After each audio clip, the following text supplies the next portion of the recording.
It had been many weeks since the mocking bark of the Subductor Majoris last echoed through the chamber.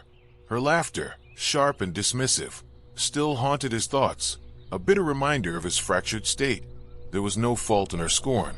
His words had been incoherent, tangled in the web of visions that plagued him. All he possessed were fragments, the distant drip of unseen water, a slow, twisting movement beneath his skin, and a faint golden glow, too remote and fragile to offer any true comfort. How could such dread be conveyed, much less understood or directed? The Emperor forgave him, but fear gnawed relentlessly at his mind.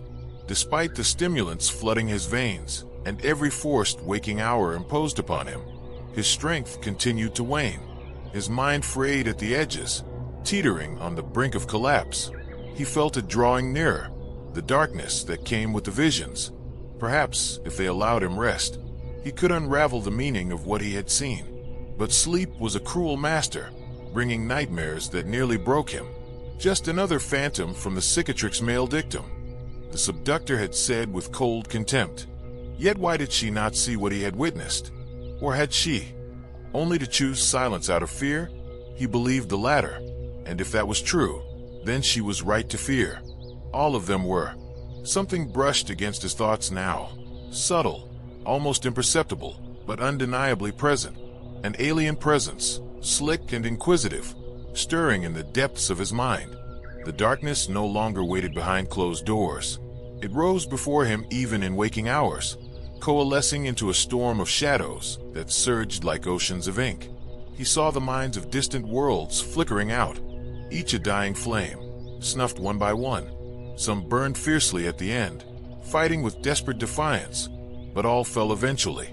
And there he remained, trapped within the cold confines of a sealed chamber, awaiting judgment and uncertain whether what he saw was a warning or the herald of something far worse.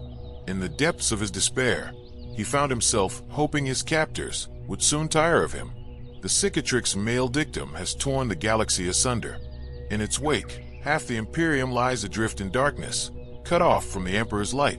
Within the forsaken realms of Imperium Nihilus, the Blood Angels and their successor chapters wage a desperate war for survival, locked in endless battle against the insatiable Tyranid swarm.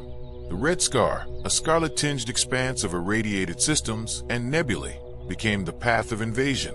Hive Fleet Leviathan crept through its resource-rich sectors, an endless tide of living vessels teeming with alien horrors. The Cryptus Shield worlds were the first to fall. The Xenos tore through Imperial lines in days, their ever-adapting monstrosities unstoppable. One plea for aid pierced the choking silence of the warp, answered by the Blood Angels, who stood directly in the path of annihilation. Chapter Master Dante summoned his brothers, and the sons of Sanguinius rallied. But as the Tyranid host descended upon Baal and its moons, their sheer numbers turned the sky black. Spores rained down, birthing fresh horrors across every battlefield. Despite fierce resistance, the Adeptus Astartes were overwhelmed.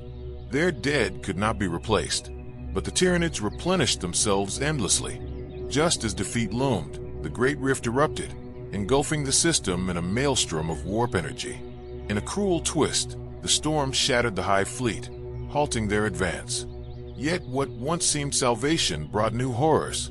The psychic scars left by the rift now bleed across the Red Scar. Madness stirs. People hear the scratching, faint, but growing louder, in the corners of their minds. Something else is coming. When the Great Devourer turned its gaze upon the Red Scar, the Blood Angels stood defiant. The sons of Sanguinius fought relentlessly, not only to shield the Imperium's scattered outposts, but protect their own homeworld of Baal. Their very existence was on the line. The Mechanicus labeled the threat Hive Fleet Leviathan, as though naming it gave control. But the reality was far worse. Though Leviathan's movements were charted across the galactic south, its tendrils struck across the galaxy without warning. Unlike other Hive Fleets, Leviathan rose from beneath the galactic plane, launching predatory strikes from the cold dark beyond the stars. Whole sectors were consumed before a single distress call could be sent. The Red Scar, a region ablaze with crimson stars and irradiated worlds, was ripe for the taking. Its bio-rich systems drew the Tyranids like blood draws flies. Though its harsh suns and brutal radiation made life difficult, the Imperium had long since established settlements there, paying in billions of lives to extract its wealth. One tendril of Leviathan, later dubbed the Cryptoid Spur, twisted through the scar and struck the Cryptus system, a vital binary cluster known for its promethium reserves and solar infrastructure. Imperial High Command responded swiftly. 7 regiments of the Astra Militarum, a detachment of battle sisters, and armored divisions were deployed to hold the line. They fought bravely. They died screaming. One by one, the worlds of Cryptus fell. The Tyranids could not be stopped. By the time Cryptus' plea reached Baal, Commander Dante already understood the stakes. Whether Cryptus survived or not, the Tyranids would press on toward Baal.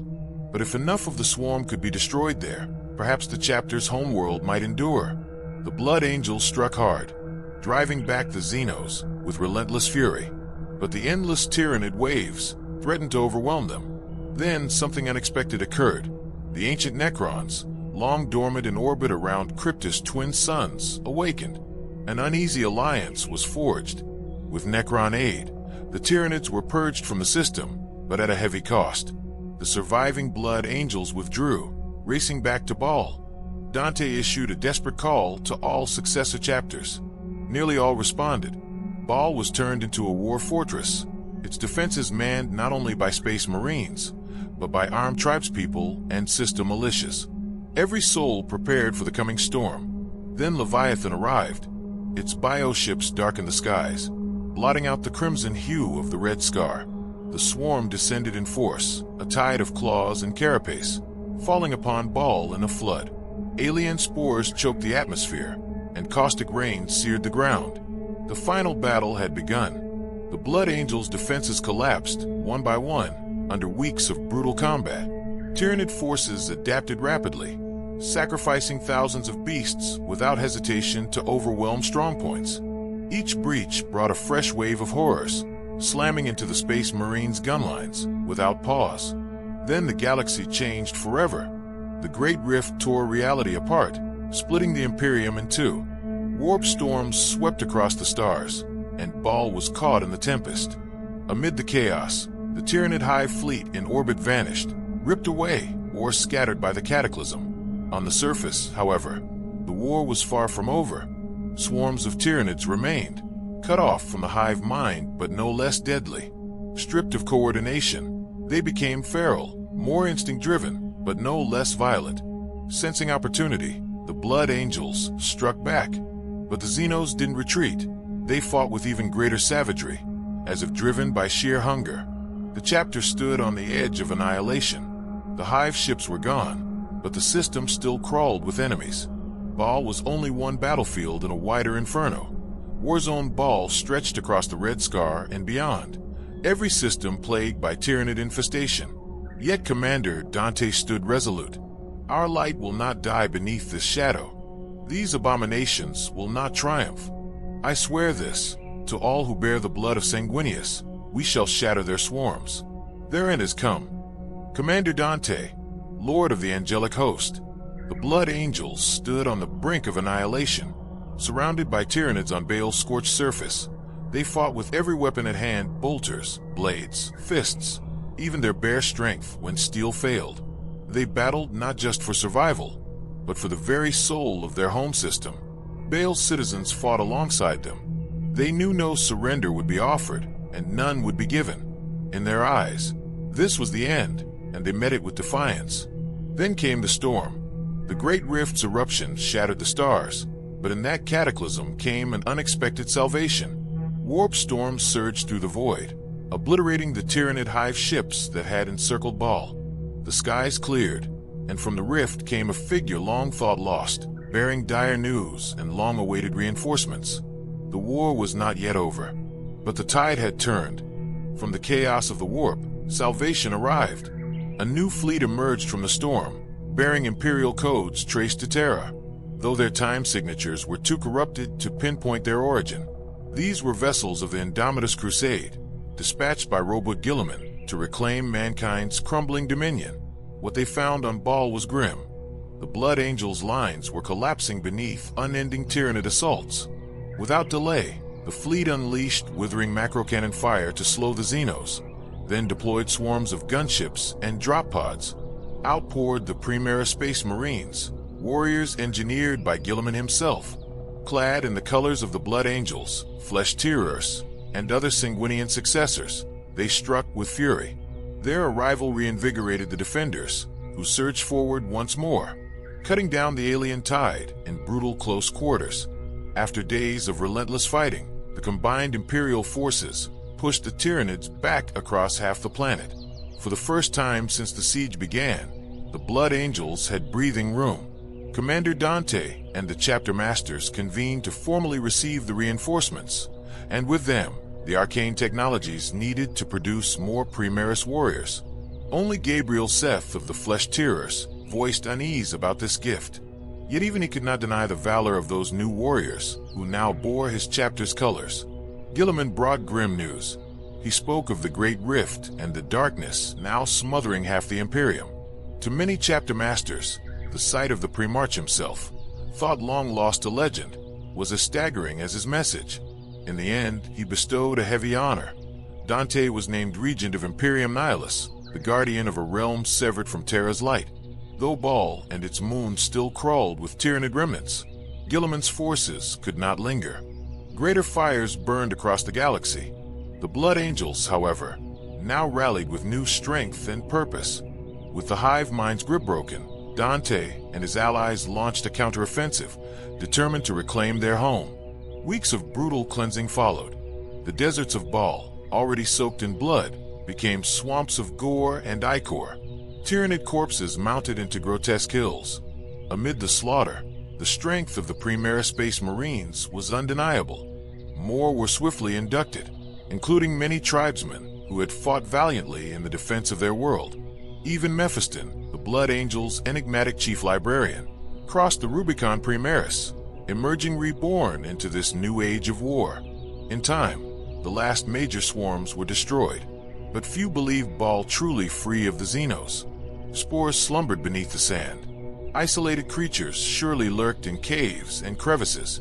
Neophytes and tribesmen began the long work of purging what remained.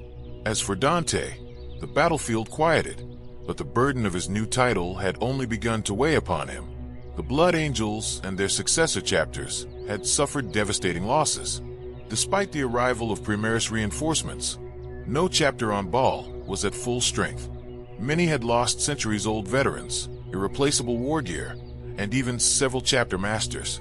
Across Baal's system, and throughout the wider Red Scar, the Tyranid infestation still raged.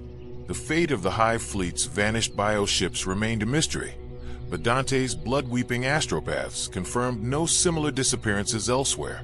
The Tyranids' vast numbers and insatiable hunger meant they likely barely noticed. Dante was shaken by Guilliman's reports of galactic chaos. Countless worlds in the Imperium Nihilus faced horrors beyond imagining, and many enemies were poised to strike at humanity's weakened borders. Empowered by Terra's authority, the Blood Angels were now the Emperors, soared beyond the Great Rift. Dante vowed to make their warpath a trail of the enemy's blood. Gathering his senior commanders and fellow chapter masters, Dante set their first goal: reclaim the Baal system. Only once their home was secure could the Angels' Halo plan begin. A bold campaign to seize nearby systems and build forward bases for further expansion. To safeguard these efforts, forces were dispatched across the region for holding actions and reclamation. Using every ounce of his new power as Regent of Imperium Nihilus, Dante would not allow the Angels' Halo to fail, because the fate of the Red Scar depended on it. The post-status report ZBI, one extenibris dal was, "My Lady, our attempts to secure specimens from the Red Scar have failed badly. Even my contacts among Xenos traffickers can't provide viable samples. The usual sources have vanished. It appears the Red Scar Xenos are avoiding all contact with humanity. While the Puritans might celebrate this, as a hunter I find it troubling. In over a century serving the Holy Ordo, I've never felt so isolated or distant from my quarry. If you enjoy tales of strange vanishings, mysterious happenings, or stories that blur the line between reality and the unknown, check out Legends May Live. I'm Drew, and every week I explore true accounts that seem unbelievable. like a town that fired on a glowing, horned creature that didn't even react, or a man arriving at an airport with a passport from a country that doesn't exist.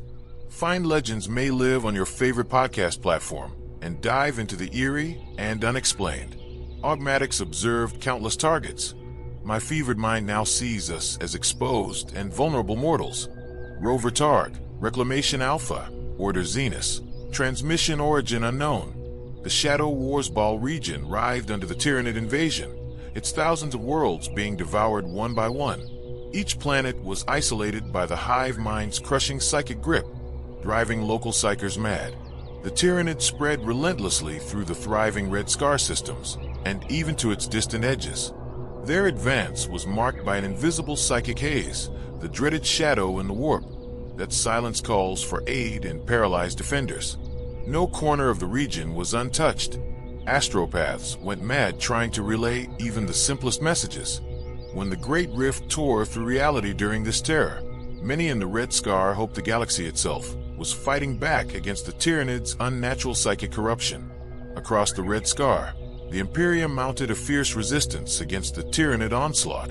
The Blood Angels and their successor chapters, known as the Blade's Edge, led many brutal engagements. Yet their numbers were small. Often only a handful of squads fought alongside Astra Militarum units or forces from Forge Worlds and Sacred Shrines. Amidst the chaos, panic swept through the surviving civilians. Desperation sparked riots, uncontrollable screams filled the air, and families turned violently against one another. While fear was natural facing such a menace, harsh measures were sometimes necessary to restore order. In the Diadane subsector, the Angel Sanguine librarians observed the horror spreading even among their own allies. Guardsmen, driven mad, smashed their heads against Ferrocrete walls, while Qatari warriors became trapped in endless, fevered thought loops, their emitters leaking dark fluid. When the Tyranids' crushing psychic influence fell on a world, even the librarians' reinforced minds struggled to withstand it. Though the Imperium knew non-psychics sensed the Tyranid psychic presence as overwhelming dread, nothing had prepared them for its devastating impact here. Spread thin across Warzone Baal, the Blood Angels and their successors struggled to manage growing chaos among their allies. The cause of strange disturbances remained unclear, but another crisis loomed. Since the Great Rift's opening, the Black Ships, tasked with collecting psychers from Imperial worlds, had vanished from the Red Scar. Rumors said these secretive vessels operated from distant facilities with select navigator houses. Without their removal of psychers, the region faced grave danger. Refugee camps swelled with uncontrolled psychers, each a potential threat.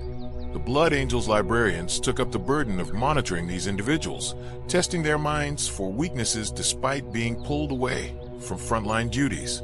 The scale was overwhelming. The number of latent psychers found far exceeded what the Black Ship's absence could explain. Many fledglings struggled to control their powers. Once identified, they were isolated and subjected to intense psychic scrutiny to assess their threat. Yet, many psychers spiraled out of control before capture, some horrified by their actions, others embracing their power. The Tyranid Hive mind sensed this new vulnerability and reacted swiftly. Tyranid swarms across the Red Scar evolved rapidly. Blood Angels faced broods of psycher-infused beasts on battlefields, even where no librarians fought. It became clear the Xenos exploited the lack of Space Marine psychers by enhancing their own psychic abilities. On some worlds, the Imperium managed to launch strong counterattacks and push back the ravenous Tyranids, but such victories were rare. The Hive Mind's relentless use of psyker beasts shattered the minds of defenders. Entire squads of guardsmen fell to psychic agony, and even the Blood Angels suffered armor-cracking strikes of warp fire. Every battlefield in Warzone Baal was steeped in the terror and chaos of the warp. Though Baal itself was saved, the price was devastating, and the conflict raged on. Despite overwhelming odds, the Blood Angels and their successor chapters fought bravely, initiating the Angels' Halo campaign to carry the war beyond Baal's skies. Not all successor chapters remained in the Red Scar. Many took their new Primaris Marines to fortify their own worlds or redeploy elsewhere in the Imperium Nihilus at Dante's behest. Some, like the Flesh Tirers, stayed to fight under Dante's banner, honoring both their heritage and his role as Regent of Imperium Nihilus, an honor granted by Robert Gilliman himself. Rebuilding and reinforcing the chapters was a slow process. While new Marines trained and wounds healed, small scouting forces ventured into nearby systems. Dante, with his chapter restored, led efforts to reclaim the Baal system, starting with Cairo, a gas giant's barren moon used as a Blood Angels monitoring outpost. Though the Tyranid Hive ships were scattered by warp storms, swarms of weapon beasts still plagued the moon's few settlements. If Dante could retake this infested region of his home system, it would become a crucial foothold for the Angels' Halo expansion, a bastion from which the Blood Angels might push back the endless tide of Xeno's horrors, threatening the sector. The initial assaults had already begun, and the brutal fighting raged with unrelenting fury. While Dante's forces battled desperately to secure Baal itself, Gabriel Seth led the Flesh-Tearers on a daring mission deep into hostile space. The Angels' Halo campaign focused on reclaiming 3 critical strategic locations, known as the Points of Grace, each a vital link in the effort to restore control over the shattered Red Scar. These sites were reachable only by short but perilous warp jumps through dangerous astropathic relay networks, which had already exacted a heavy toll on the Imperial fleets, leaving vessels crippled and men lost to the void. The first point of grace, Ashelin, lay in the industrial Cronus system, a world of sprawling factories and ironclad forges long since corrupted by Tyranid infestation. But beyond its material value, the system was cloaked in an unnatural shadow that blotted out all astral sight, a creeping darkness growing heavier with every passing day. None among the Imperial command could explain the malign presence, but Gabriel Seth knew it was a blight that must be purged at all costs. The Flesh-Tearers volunteered without hesitation, launching a brutal assault that would decide the fate of the system. Meanwhile, the Blood Angels and their cousins and the Angels and Carmen dispatched vanguard detachments to the second point of grace, Gamma 4. Here, the battle revolved around orbital platforms and ancient space stations housing a vital astropathic relay, one of the few links that could pierce the Great Rift's terrifying warp storms. Yet the Adeptus Astrotelepathica Guardians, who once maintained the relay, had vanished, and no messages came forth to explain their disappearance. The Vanguard's orders were clear: secure the relay or uncover the fate that befell its protectors. Time was short, and the shadows and the warp grew ever deeper. The third point of grace, Balak Alphas, was a fortress world of immense importance. Captain Sandini of the Blood Angels' 5th Company prepared for a decisive assault, determined to wrest control from the Tyranid claws. Sandini's company had received reinforcements from the 9th Company and drawn upon the armory's last reserves of heavy weaponry. Known for his boldness in battle, Sandini favored swift and overwhelming force, confident that his firepower would crush any Tyranid that breached the planet's defenses. If Balak Alphas fell back into Imperial hands, it would serve as a bastion and staging ground for further strikes deeper into the Red Scar. Yet unknown to the Blood Angels, the Leviathan Hive fleets prowling the Red Scar were no mindless beasts. Through vast synaptic networks spanning countless light years, the Tyranids adapted rapidly, learning from every clash, every failed assault, and every shattered squad. Their ever-evolving tactics shifted to counter the movements of the Imperium, striking with deadly precision where the Blood Angels least expected. To aid the Angels' Halo campaign, Dante dispatched swift squads capable of rapid warp jumps. These teams carried out daring rescue missions to save trapped convoys, probed enemy positions to reveal weaknesses, and executed pinpoint strikes meant to disrupt Tyranid supply lines. The Imperial augurs worked around the clock, piecing together warp signals and scattered data to map Hive fleet movements and the intensifying warp storms tearing through the sector. Yet the reports from these missions were grim. The Great Rift storms showed no sign of abating. If anything, they grew more violent. The shadow in the warp, the unnatural corruption spreading through the Red Scar, was becoming a malevolent force in its own right, infecting minds and twisting reality. Hive fleets tore through Imperial worlds with savage efficiency, leaving madness and ruin in their wake. Still, amidst the darkness, hope endured. Dante's unyielding strikes on Baal slowed the Tyranid advance, and the arrival of fresh Primaris Space Marines bolstered the beleaguered defenders. Though the path ahead was fraught with peril and uncertainty, the sons of Sanguinius had not yet lost the will to fight, and they would not surrender this ancient star system without a merciless war. Thanks to the groundbreaking work of Archmagos Belisarius Call, the bloodied hope of the Blood Angels was rekindled. His arcane biotech breakthroughs, combined with the discovery of purer, more pristine genetic samples drawn closer to the original Sanguinius lineage, offered a fragile promise that the dreaded Black Rage, this insidious curse haunting the chapter, might finally be controlled or even purged. The sanguinary priests, those sacred guardians of the gene seed and the soul of their legion, clung to Call's assurances with desperate faith. If his work held true, the genetic line would remain untainted. The ancient and violent visions of their fallen Primarch Sanguinius could be purified, and the cursed madness that had claimed so many might finally be tempered. Yet the halls of Baal were not without dissent. Deep-rooted skepticism lingered among the hardened warriors and the older clerics. Some feared that the closer their blood approached the angels' original purity, the fiercer the fatal death visions that haunted them before battle might become, a curse not so easily undone. Others argued, with grim conviction, that the Black Rage was essential, a sacred flame that burned the impurity from their souls, preserving the strength, nobility, and tragic beauty of their primogenitor's legacy.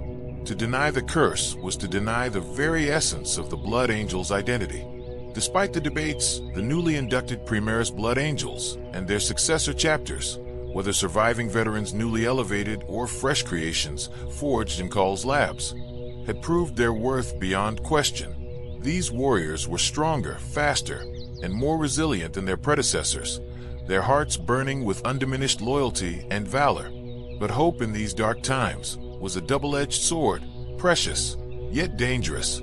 The angels in Carmen were the first to bring troubling news to Commander Dante himself. Primaris Marines were now joining the ranks of the Death Company. Since that grim announcement, every Blood Angels chapter had witnessed their Death Companies swell, with these towering warriors clad in the ominous black Mark X armor, an eerie shadow of death incarnate. Though some mourned the fading of old traditions, all agreed that the Primaris Marines were the rightful heirs to Sanguinius's legacy, the future bearers of his fiery bloodline. With renewed fervor, the Blood Angels surged toward the last major Tyranid infestation within the Baal system, determined to exterminate the alien menace once and for all. Though their hive ships had been shattered, the Tyranids remained a relentless, cunning foe, adapting quickly to Imperial tactics. Vanguard assault units spearheaded the offensive on the semi-desert world of Cairo, a planet scarred by endless waves of Xenos terror. From orbit, it was immediately clear the Tyranids had concentrated their forces around the beleaguered fortifications held by the shrinking Blood Angels garrison. The Imperial survivors were corralled into just 4 fortified Sensoria cities scattered across the planet's southern hemisphere, each a bastion under constant siege. Relentless Tyranid swarms battered these last redoubts, threatening to crush the defenders through sheer numbers and overwhelming savagery. Though cut off from the hive mind's direct influence, the swarm still exhibited an eerie, unsettling coordination, an instinctual unity that defied the loss of central control. Lieutenant Pardilis commanded the advance toward Sensorium Primus, the largest of these cities and the seat of Caru's government.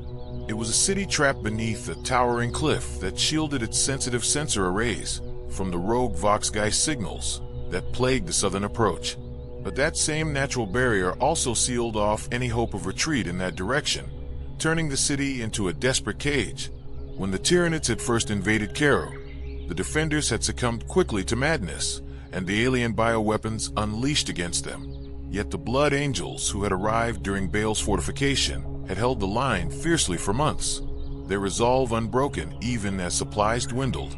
Though ammunition was perilously low, the defenders managed to conserve their limited resources until reinforcements could arrive. At sunset, 2 miles from Sensorium Primus, Pardilis and his elite reavers deployed via graph chutes, the red light of Baal's dying star shrouding their descent in blood-hued shadow. From various drop zones, covert squads of infiltrators and incursors silently linked up on the planet's scarred surface. Amidst the gathering gloom emerged Mephiston, the Blood Angel's chief librarian, his presence a beacon of grim hope. Perdelas, unaware of Mephiston's arrival, met the grim warrior's gaze with a weary, battle-hardened acceptance. No words were needed between these veterans of countless wars. The infiltrators had gathered critical intelligence on the situation inside Sensorium Primus, the Tyranid's positions, weaknesses, and the fragile state of the city's defenses. The tactical picture was grim, but not hopeless. The city's defenders had only a narrow margin of safety before the Tyranids would break through. Yet with the arrival of reinforcements and the combined might of the Blood Angel's finest, there remained a spark of hope that the tide could be turned, if only for a moment longer. Waves of Tyranids surged relentlessly against the city's battered barricades, swarms of weapon beasts tearing at the defenses with savage claws, their chitinous limbs scraping and cracking under the relentless pressure. Acidic globs hissed through the thickening air, sizzling as they struck stone and steel, eating away at anything in their path with corrosive fury. Among the smaller creatures prowled terrifying bioforms of immense size and ferocity. Leader beasts, their diamond-hard talons rending steel as easily as flesh, and living weapon symbiotes that launched deadly projectiles, whistling through the smoky dusk like poisoned arrows. Throughout the chaos, the city's automated turrets spat torrents of searing fire, their mechanisms groaning under the ceaseless onslaught. Alongside them, the remaining Blood Angels held grim and unyielding, their bolters blazing in rhythmic bursts, their power fists crushing alien carapaces with bone-crushing precision. Every warrior knew the city's survival depended on their unbroken line. Every second they held meant a chance for the reinforcements to tip the scales. As Baal's dying sun dipped below the horizon, painting the sky in bloody reds and bruised purples, the vanguard launched their counterstrike. Arcing smoke grenades sailed deep within the Tyranid ranks, detonating in bursts of thick, choking clouds that cloaked the battlefield in a suffocating gloom. The air filled with the sickening crack of shattered chitin and the wet, splattering sounds of alien ichor spurting from torn limbs. Through this veil of smoke, infiltrators and incursors advanced with ruthless precision along the dry, cracked bed of an ancient river that snaked through the desolate cityscape. Their weapons thundered relentlessly, bolts tearing through the shifting shadows from cover to cover. They engaged multiple Tyranid broods simultaneously, each clash a brutal dance of death. The Blood Angels pushed forward, their advance slow but unyielding, each squad moving in perfect synchronization with their battle brothers, a tide of crimson faith and iron discipline carving a path through the alien horror. But the Tyranids were quick to respond. Swarms twisted and turned, breaking ranks to confront this new threat from behind. Hormagaunts leapt over the broken bodies of their fallen kin, claws scrabbling against the rocky ground as they surged forward, the choking stench of fizzling thick in the air. Though bolt shells cracked sharply through the haze and found their marks, every creature felled seemed only to summon three more, as if the very blood spilled summoned fresh claws and teeth to the fray. The swarm closed in rapidly on the advancing Blood Angels, their instincts razor-sharp, talons seeking the vulnerable joints in the Space Marine's ceramite armor, eye lenses, and exposed vents. The Reavers waited patiently for the perfect moment to strike, blending seamlessly into the scrub and ruins that dotted the battlefield. Suddenly, figures emerged with explosive violence. Shock grenades detonated in staccato bursts, the concussive blasts throwing foes off balance. The Reavers' fierce war cries cut through the din like savage snarls, blades flashing with lethal intent as they tore into the enemy's ranks. Their combat blades sang a deadly song, slicing through muscle, bone, and chitin in a frenzy of crimson destruction. Amidst the swirling smoke and the cacophony of war, Mephiston moved with a terrifying swiftness and grace. His form was barely discernible, a wraith gliding through the carnage, marked only by splatters of arterial spray that traced his passage like a grim signature. Around him, the screams of the dying echoed, a haunting chorus punctuated by sudden, blinding flashes of raw psychic power, his fury unleashed in violent bursts, bending reality itself as he struck down foes with blasts of searing energy, twisting the very fabric of the battlefield to his will.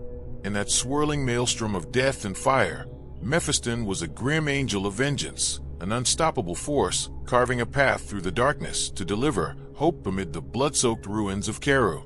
Suddenly, the vanguard began a swift and disciplined withdrawal. The Reavers fell back steadily under the intense covering fire of the Incursors, who laid down suppressive volleys with relentless precision. Mephiston, moving like a shadow among them, conjured shimmering psychic shields that rippled through the air, warding off the Tyranids' relentless living ammunition, which hissed and struck against the invisible barriers as if meeting an impenetrable wall. Along the dusty riverbeds and the jagged high embankments, the Eliminators, long concealed in shadowed pools and ruined alcoves, seized the critical moment. Their sniper rifles cracked quietly.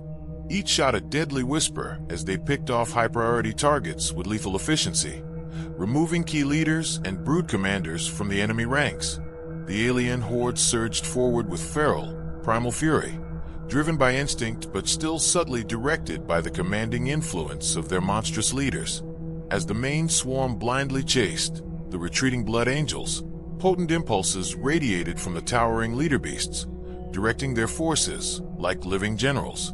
From the surrounding scrub and shattered ruins, lictors and genestealers slipped forth silent, deadly predators who struck the Space Marines' flanks and rear with terrifying speed and precision.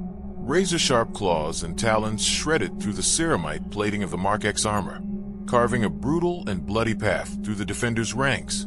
Despite the relentless ferocity of these assassin creatures, many were cut down by precise bolt fire and the sweeping, energized arcs of combat blades. Yet, the fight was fierce and unforgiving, every inch hard-won amid the swirling carnage. As darkness deepened over the battlefield, a foul rain of spores began to fall, driven by the psychic commands of the leader beasts as they sought to encircle and suffocate the vanguard in a choking, biological noose. It was in this critical moment, when hope seemed to waver beneath the oppressive alien tide, that Dante's reinforcements surged like a blazing beacon into the fray. Flames erupted from the night sky, illuminating the red and gold of the Blood Angels' armor in sharp, vivid relief against the shadowed landscape. Mephiston's daring maneuver had succeeded, drawing the Tyranids away from the beleaguered Sensoria city and forcing the enemy to split their overwhelming forces across two brutal fronts. Using precise intelligence relayed from the vanguard, Dante's descending sanguinary guard and suppressors struck with devastating effect. They targeted the leader beasts first, severing the serpent's head with a relentless barrage of heavy bolter fire and the lethal strikes of crackling, blood-red blades that seared through alien carapace and sinew. Mephiston and Perdelas led the charge into the heart of the swarm, their movements swift and merciless as they crushed the remaining monstrous foes beneath their wrath. After a brutal and bloody engagement, the final remnants of the Tyranid swarm were extinguished, leaving behind a shattered battlefield marked by fire, blood, and the hard-won silence of victory. Ashland's industrial legacy spanned thousands of years, its history etched deeply into every rusted pipe and towering smokestack. Its massive refineries, some sprawling over areas the size of entire cities, loomed like colossal fortresses, their battlement-like furnaces blazing continuously since the era of the Great Crusade. These ancient foundries, scarred by centuries of war and toil, still burned with relentless purpose. Interspersed among these relics of a bygone age were newer hive cities, built precariously atop the deep, crumbling foundations of long-abandoned manufactoria. These sprawling urban behemoths rose like twisted spires from a labyrinth of forgotten conduits, ventilation shafts, rusted gantries, and vast subterranean reservoirs. Ancient infrastructures slowly worn down beneath the grinding weight of the ever-growing hive, much like a glacier silently carving its path over a moraine. No official records survive to illuminate Ashland's full history, but whispered tales passed among the noble houses of the sector spoke of a once prestigious forge world of the Adeptus Mechanicus. According to these murmurs, Ashland had risen with imperial arrogance, its rulers expanding aggressively, annexing neighboring star systems in a bold bid for dominance. Yet this meteoric ascent provoked suspicion and envy within the highest councils of Terra itself. Legend held that the Council of Terra, wary of Ashland's growing might and unyielding ambition, had ultimately seized the world by force, obliterating the revered forge temples and executing the tech priests who once commanded its formidable power. Different versions of the tale suggest that the Council's ruthless action came with the tacit approval, or perhaps silent complicity, of the Adeptus Mechanicus, an organization whose internal politics and rivalries remained obscured behind layers of secrecy and dogma. Some whispered that Terra's agents had gone so far as to erase all traces of Ashelin's true history from the Mechanicus archives, effectively wiping the world from official knowledge and leaving its glorious past buried beneath layers of forgotten data and lost records.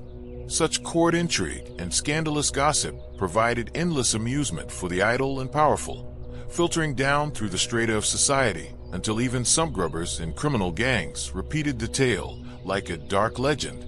Occasionally, the accidental discovery of ancient archaeotech deep within the hive lent some weight to the myth, stirring whispers that the old world's power still lingered in the shadows beneath the new. The most striking and enduring reminder of Ashelin's glorious past was the Via Celestos. Far more than a mere bridge, this colossal structure stretched like a steel spine across the planet's surface, symbolizing the world's former might.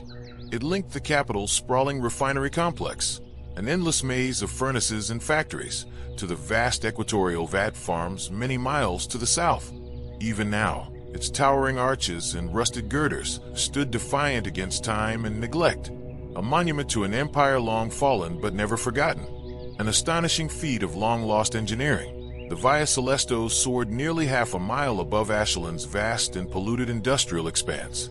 More than a mere bridge, it was a complex labyrinth of interconnected pathways, twisting and weaving through one another in a chaotic tangle that defied easy comprehension. Viewed from orbit, the immense structure resembled a living organism, massive tendrils stretching out from the capital city like veins, probing the scarred and blighted landscape below, an ancient monument to a forgotten age of power and ambition. As Dante launched his brutal assault against the Tyranid swarms ravaging the Baal system, the flesh-tearers plunged headlong into the perilous warp, resolute in their mission to reach Ashelin, the system's vital industrial hub and the suspected source of a malignant psychic shadow that was creeping outward from the planet. Regardless of its origin or true nature, the flesh-tearers were unwavering in their determination to locate and obliterate the blight at its heart before it could spread further across the sector. Astropaths and navigators within the flesh-tearers fleet found Ashelin's position strangely veiled in an unnatural silence. Their warp senses were dulled and obscured, unable to pierce the suffocating darkness that cloaked the world in an eerie psychic shroud. Some reported sensing a viscous, grotesque mass of corrupt psychic energy swirling like a living entity engulfing the entire system, while others suffered violent seizures and agonizing convulsions when attempting to focus their perception.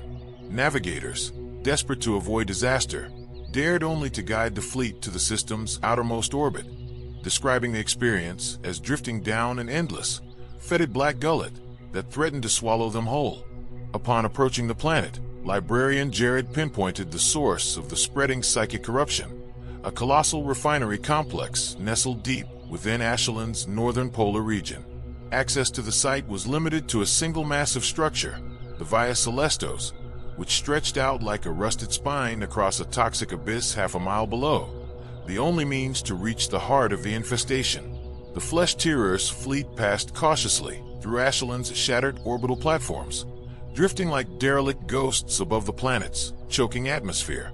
These massive stations bore gaping wounds where Tyranid biotendrils had torn through, leaving behind gruesome scenes of destruction where entire crews had been devoured or mutated beyond recognition.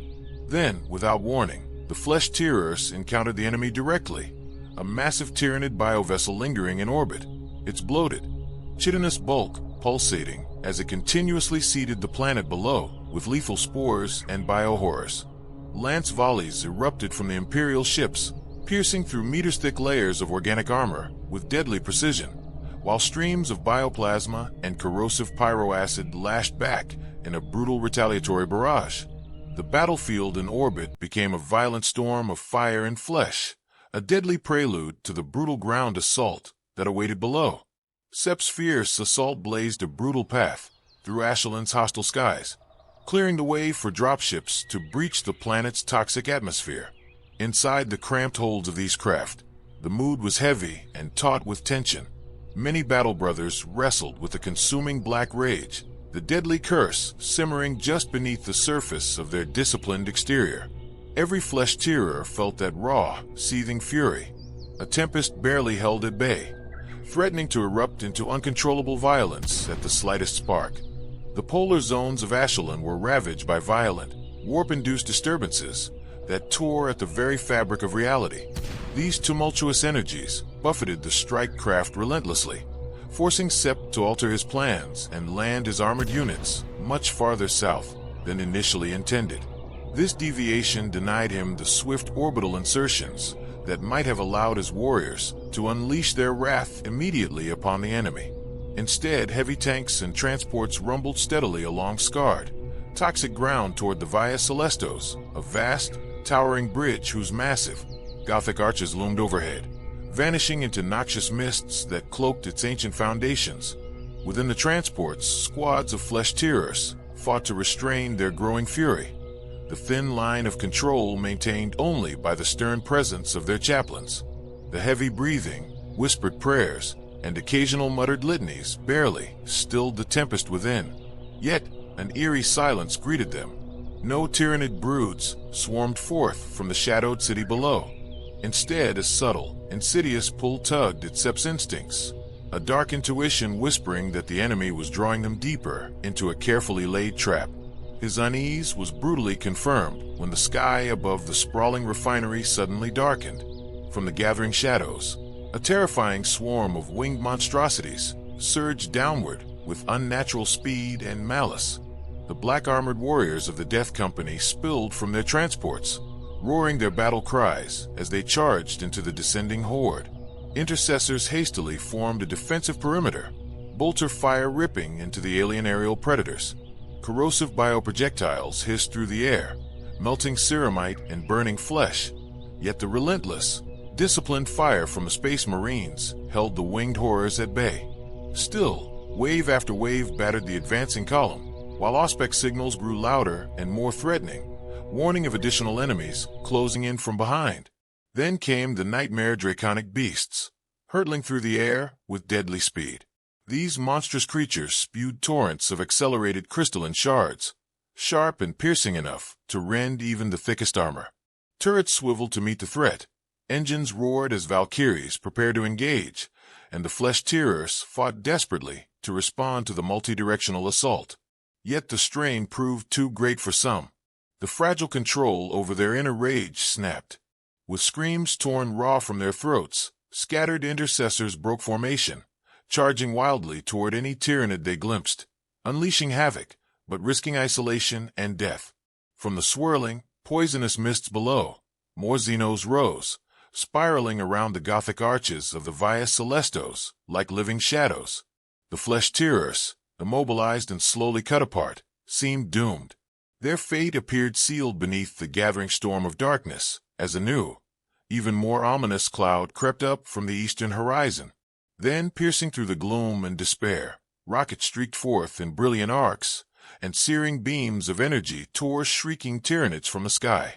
Valkyrie and Vendetta gunships roared overhead, their arrival a beacon of salvation amid the chaos. Only now could Vox transmissions be clearly heard. Remnants of the system's Aeronautica Imperialis had endured, hiding among Ashelon's shattered orbital platforms. Detecting the desperate struggle of the flesh-tearers below, they had fought through swarms of Tyranids to reach and reinforce the embattled Space Marines. Seizing the moment created by the Imperial airstrike, the battered flesh-tearers broke free from the encirclement and surged forward toward the refinery city. At their forefront, Librarian Jared guided Sepp and his bloodthirsty warriors directly to the source of the nauseating psychic corruption, the city's shattered astropathic tower. It was here that they would confront and end the blight. Beneath a jagged breach in the tower's crumbling roof, the Space Marines found a grotesquely swollen bioform nestled within the remnants of a spore sac. Pulsing veins of dark energy connected the creature to the twitching bodies of astropaths, their faces slack and lifeless. Sepp recognized it instantly, a horrifying psychomonster, swollen with psychic power unlike anything he had ever witnessed. With a fierce cry, Jared swung his blade, cleaving the nearest astropath in two. But before they could press the advantage, a chilling screech cut through the air. Suddenly, monstrous Xenos erupted through the weakened walls, overwhelming the librarian and tearing him apart with brutal claws. Sepp realized the terrible truth. This abomination was siphoning power from the astropaths, using them as conduits to channel its dark will into the warp. Blood Reaver roared through the air, Sepp's chains whirred carving through massive talons with savage precision. Each brutal backswing severed the heads of the enslaved psychers. Fueled by unrelenting rage, the flesh-tearers unleashed a frenzy of violence, stabbing and slashing at the abomination with gruesome determination. The shattered tower was soon drenched in blood and viscera. At last, with a final, powerful thrust, Sepp drove his churning blade deep into the psychic monstrosity's brain. The creature convulsed and then fell silent. In that instant, the choking psychic miasma dissipated, and the system was freed from the creeping corruption. The fortress world of Ebelek Alpha stood as the bulwark of its subsector, its heavily fortified defenses shielding the surrounding systems from invasion. Though the garrison had fought valiantly to hold their ground, a growing unease gnawed at the troops' resolve as strange, unexplained phenomena unfolded around them. Unbeknownst to the defenders, reinforcements from the Blood Angels were drawing near. Yet other, more watchful eyes were already alert to the incoming threat. The Blood Angels' strike force reached Ebelek Alphas with impeccable timing and coordination. Despite having been delayed and scattered by the twisting currents of the restless warp, their final transition into real space was flawless. They emerged amidst the chaos with a storm of firepower. Macro cannons roared, tearing into the Tyranid bioships. Some of the monstrous vessels recoiled, retreating into the void, trailing frozen gouts of the corrosive substance known as yakr. Others, undeterred, launched fierce counterattacks. Amid the orbital bombardment, Blood Angels' forces under Captain Sandini of the Fifth Company made their descent to the planet's surface. As the gunships sliced through the atmosphere, several squadrons peeled off from the main force, tasked with securing critical caches of weaponry and technology. Rumors swirled that Ebelek Alphas harbored vast stockpiles of mutagenic acid, the flesh-melting catalyst used to forge Hellfire shells. Capturing this deadly resource would bolster Dante's broader campaign against the Tyranids across the Red Scar. The primary objective for the Blood Angels was the heavily defended port city of Riken. Its gatehouse remained stubbornly intact, despite the overwhelming enemy forces that had overrun the surrounding urban sprawl, offering the Tyranids ample cover to stage relentless assaults. Though the Astra Militarum garrison had repelled numerous Xenos incursions, they lacked the strength to break free and unleash their firepower en masse against the encircling hordes. Bound by rigid military doctrine, the garrison had concentrated all its forces to defend the gatehouse, stubbornly holding their position. However, Sandini rejected such inflexible tactics. With the characteristic adaptability of the Adeptus Astartes, he sought to wrest control of Riken on his own terms. In moments, the Blood Angels' fluid tactics and swift decision-making had pinpointed the weaknesses in the Tyranid siege and prepared to strike with decisive force. The Blood Angels' gunships descended directly onto the abandoned docks of the port, their engines stirring up clouds of dust and debris in the eerie silence. Sandini wasted no time issuing orders to the beleaguered garrison commander: evacuate the fortress immediately and fall back to join the Space Marines. It was a harsh command, but Sandini understood the brutal calculus of war. Sometimes sacrifices were necessary to seize the upper hand. The Tyranids would be maneuvered precisely into the trap he was setting. Amid the relentless thrum of anti-aircraft fire sweeping through the skies above the port, the commander's reply barely registered. Garbled voices and fragmented reports cut through the cacophony, telling grim tales of his troops. Yet Sandini's focus sharpened on a far more troubling strategic detail: months of violent seismic disturbances rippling across Belek Alphas. While the port itself had remained relatively stable recently, data from the garrison's cogitators painted a darker picture. Entire outposts, along with their defenders, had vanished without trace, swallowed by newly formed chasms yawning open in the earth. Following Sandini's command, the garrison abandoned the gatehouse bunker that had guarded Riken's entrance for so long. Bereft of its protective fire, the fortress succumbed to the Tyranid assault. A brutal trio of carnifexes thundered forward, their armored limbs studded with spines and plates pulverizing the reinforced gate with reckless abandon, indifferent to any damage they sustained. Behind them, swarms of shrieking lesser beasts poured through the breach, hunting down fleeing soldiers desperate to reach the safety of the port. Beyond the ruined gatehouse lay a sprawling loading zone, its surface etched with intersecting servo-holotracks, leading toward the heart of Rikenport. The city's landing pads and control towers were arranged like the tiers of a grand amphitheater, encircling the natural basin in which the port had been carved. As the retreating garrison pushed through the port streets, suppressors moved in close formation, their bolters hammering steady volleys into the advancing Tyranid swarm, covering the Imperial soldiers until they could vanish into the relative shelter of the surrounding buildings. At that moment, Sandini unleashed his counterattack. From every fortified barbican and shielded balcony, the strike force's fire support squads opened up with deadly precision.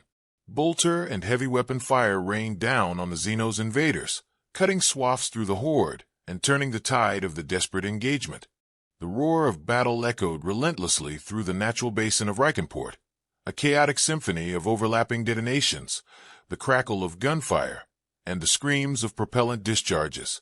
The landing zone had become a slaughterhouse, where the combined heavy weaponry of Sandini's 5th Company and the reserves of the 9th Company tore through Tyranid ranks with devastating efficiency. Each volley of fire tore apart dozens of the alien creatures in a bloody storm of gore and flame, yet the relentless swarm continued to surge forward. At the orders of their officers, the garrison troops fought back with whatever firepower they could muster. Haphazard volleys of lost-gun shots erupted from frightened men and women, their aim wild and their nerves fraying as discipline began to crumble under the overwhelming pressure. Then, beneath the cacophony of combat, a deep rumble rolled through the ground, a tremor like an earthquake, faint but unmistakable. The soldiers faltered, unsteady on their feet. Suddenly, chunks of shattered ferrocrete crashed down from above, striking friend and foe alike, while cracks spiderwebbed across the surface of the port. But this was no natural tremor. Violent geysers of earth and rock erupted unexpectedly from the ground, bursting up even inside buildings. From these fissures emerged grotesque, sinuous creatures, their hooked limbs writhing as they slithered forth. At the heart of the landing zone, the immense ferrocrete apron gave way, collapsing into the shattered earth below. Sandini peered into the abyss revealed beneath the shattered surface to see a labyrinthine network of tunnels, dark, twisting passages that formed a massive hive beneath the city. From every opening poured fresh waves of Tyranids, steadily swarming upward. It was clear they had tunneled through solid ferrocrete stone, a feat demanding meticulous preparation and savage patience. Among the advancing swarm floated the Bulbrus, strange bioforms crackling with lethal energy. Their fluted dorsal spines discharged deadly bolts of power, vaporizing soldiers and searing through even the toughest power armor. Looming amid the lesser creatures was a hulking leader beast, its measured, deliberate stride radiating a malevolent cunning that set it apart from the mindless swarm.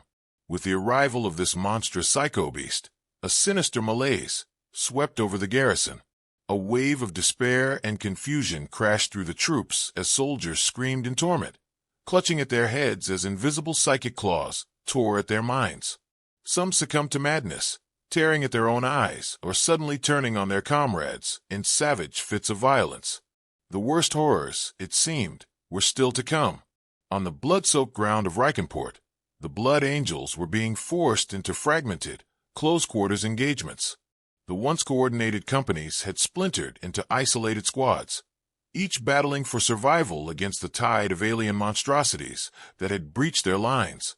Their formidable firepower, so lethal at range, was all but neutralized by the need to fend off the Tyranid horrors, now slithering and lunging within striking distance. Serpentine creatures, impossibly fast and grotesquely flexible, darted through the rubble, closing the gap with terrifying speed. Sandini's warriors began to fall back, forming second and third layers of improvised defense amidst shattered columns and cratered ferrocrete. Above them, on the high tiers of the ruined port, squads of blood angels still held their perches, pouring bolt fire into the swarms below. But even these positions were not safe. Without warning, razor-tipped claws and chitinous limbs erupted from within the very structures they defended. Broods of genestealers, long hidden in ambush within the ancient masonry, burst forth in a frenzy of blood and fangs. Screams echoed across the heights as the Astartes were dragged down and torn apart. Realizing that the battle was rapidly spiraling beyond control, Captain Sandini barked a request for immediate aerial support. The skies above, however, answered only with disappointment. The reinforcements that arrived were pitiful compared to what had been allocated. Over Vox, the desperate voice of the strike cruiser's master broke through, breathless and strained, explaining that they were under assault in orbit. Tyranid bioships, which had appeared to flee in the initial engagement, had returned in force, bringing reinforcements with them. Camouflaged in the cold void or perhaps dormant in asteroid fields, these monstrous living vessels had re-emerged with a vengeance, launching boarding tendrils and bioweapons into the Imperial ships. Suppressing his fury, Sandini turned it into cold calculation. The strategy would have to adapt or fail. Yet no planning could have prepared him for what came next. Among the retreating Imperial Guard, an unnatural convulsion spread like wildfire. Men and women collapsed, only to rise again screaming, not from pain, but from the eruption of psychic energies now coursing uncontrollably through their bodies. Soldiers wept ribbons of glowing light from their eyes. Others spewed black flame that devoured friend and foe indiscriminately. Bolts of warp-borne energy crackled between flailing limbs, warping metal and flesh alike. Chaos engulfed the defenders' rear lines. At the heart of this surreal catastrophe, the towering leader beast advanced. Surrounded by the floating witch bioforms, the creature radiated malign intent. Its heavy limbs moved with eerie precision, its alien gaze locked onto the storm of warp phenomena erupting among the human ranks. These were no random mutations, Sandini realized, but orchestrated psychic detonations. The Tyranids were not just hunting bodies, they were rupturing minds. Panic and dread spread as the garrison fractured further. Soldiers shot at shadows, at each other, at their own reflections in cracked visors. Some fell to their knees in agony, blood pouring from their ears. Others clawed at their faces, driven to madness by the presence of the warp. The battlefield was no longer merely a place of death. It had become a realm of psychic torment. Sandini fought with unrelenting ferocity, his blade a blur of motion, his bolt pistol roaring with each shot. But even he knew they were being overwhelmed. One by one, his brothers fell. Reichemport was collapsing under the weight of the swarm and the strange, psychic corruption it brought with it. Bellic Alphas was dying, and with it, perhaps, the last hope of halting the Tyranids in this part of the sector. What a story! You can check out this next story and subscribe for more Warhammer 40K lore.